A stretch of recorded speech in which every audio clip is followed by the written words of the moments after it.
ఏదైనా ఒక్క మాట మన నోటి నుంచి జరిగింది అనుకోండి, నువ్వు పాస్టర్వా, నువ్వు దేవుని పెట్టవా, నువ్వు ప్రార్థనకి వెళ్తున్నావా, ఇవే నీకు 100 చెప్తారు,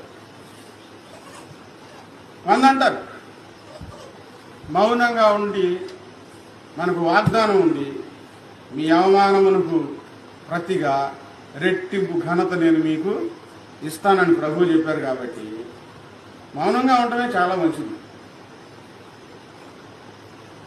మనం మౌనంగా ఉన్నాం అనుకోండి, దేవుడు ఏం చేస్తాడు? ఆయన మౌనంగా ఉండడు. ఎంత అవమానించారో అంత తల పైకి ఎక్కిపోయాడు. బైబిల్ గ్రంథంలో ఒక ఆమె